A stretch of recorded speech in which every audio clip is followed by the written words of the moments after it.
What if living longer had less to do with genetics and more to do with what you do every single day? Not extreme diets, not complicated routines, just small habits, repeated daily, that quietly shape your health. In this video, we'll break down 7 habits for a longer, healthier life, based on what research consistently shows about people who not only live longer, but live better. Let's begin. Habit 7. Move more throughout the day. When people think about health, they often focus on workouts. But structured exercise is only a small part of the equation. One of the most overlooked factors is how much you move during the other 14 to 16 hours of your day. This is often referred to as NEAT, non-exercise activity thermogenesis. Walking, standing, taking the stairs, moving between tasks. And it matters just as much as exercise, if not more. Individually, these movements seem insignificant. But over the course of a day, they can make a substantial difference in total energy expenditure and metabolic health. These small movements regulate metabolism, improve circulation, and help reduce chronic inflammation. A sedentary lifestyle, even with regular workouts, is associated with increased health risks. The goal isn't just to train, it's to stay in motion. Habit 6. Prioritize sleep.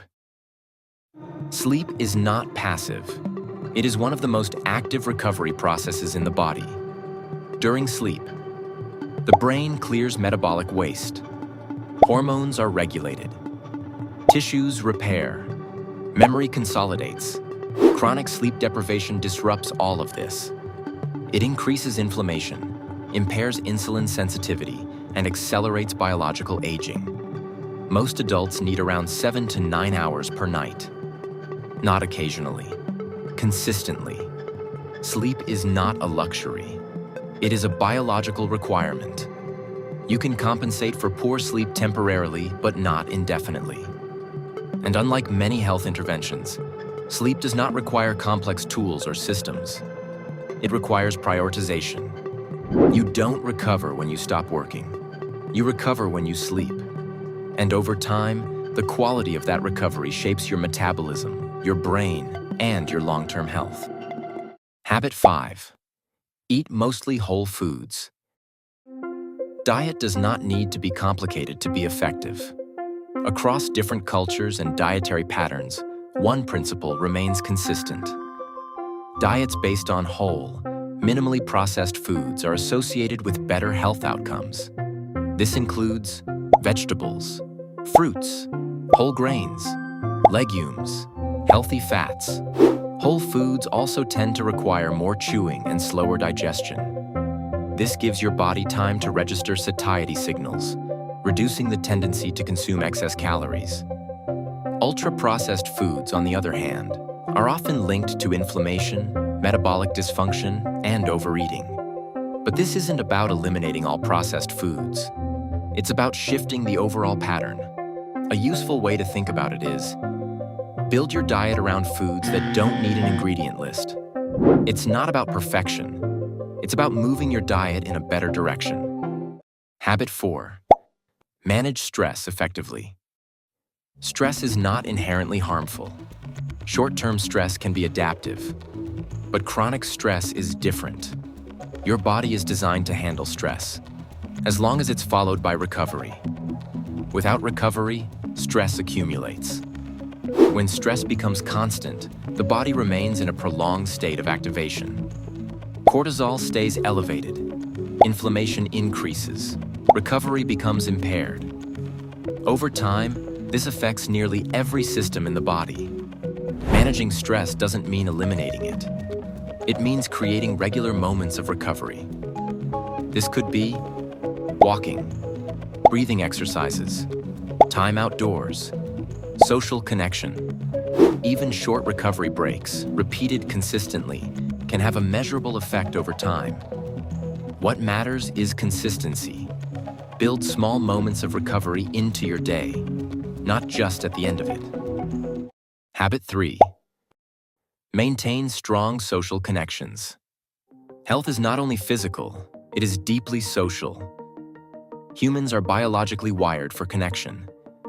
And the quality of our relationships has a measurable impact on how we feel, how we function, and how long we live. Strong relationships are consistently associated with longer lifespan and lower risk of disease. Social isolation, on the other hand, has been linked to increased inflammation, higher stress levels, and even mortality risk. Connection provides emotional regulation, psychological resilience, a sense of purpose. Even small, regular interactions can have a measurable impact over time. And like other habits, consistency matters more than intensity. Strong relationships are not built in single moments. They are built through repeated, everyday interactions. Relationships are not just part of life. They are a key driver of how well and how long you live. Habit 2. Strength train regularly. Muscle is not just about appearance. It is a metabolic organ. Maintaining muscle mass helps regulate blood sugar, support joint health, improve balance and mobility, reduce risk of injury with age. As we age, muscle loss naturally occurs, but it can be significantly slowed or even partially reversed through resistance training. Beyond the physical, there are neurological benefits as well. Strength training has been associated with improved cognitive function, better mood regulation, reduced symptoms of anxiety and depression. This doesn't require extreme workouts. Even 2 to 3 sessions per week can make a meaningful difference. Strength training is not just about building muscle. It's about preserving function. Habit 1. Be consistent, not perfect. The most important habit is not a specific behavior, it's consistency. Health is not determined by what you do occasionally, it's determined by what you repeat. Extreme changes are often unsustainable, but small, consistent habits compound over time. The body is constantly adjusting to repeated signals. A slightly better diet, a bit more movement, better sleep, regular recovery. Individually, these changes seem small, but together they shape long-term outcomes. This is why consistency outperforms intensity. A moderate routine you can sustain will always be more effective than an extreme one you abandon. Perfection, on the other hand, creates friction. It raises the threshold for action. It makes it easier to skip a behavior entirely if conditions aren't ideal. It's not about being perfect every day. It's about showing up most days. Longevity isn't about doing everything perfectly. It's about doing the right things, consistently. You don't need to change everything at once. Start with one habit, build from there. Because a longer, healthier life isn't built in extremes. It's built in what you do every day. If this helped, consider subscribing to Health in 7 for more science-based habits. And I'll see you in the next video.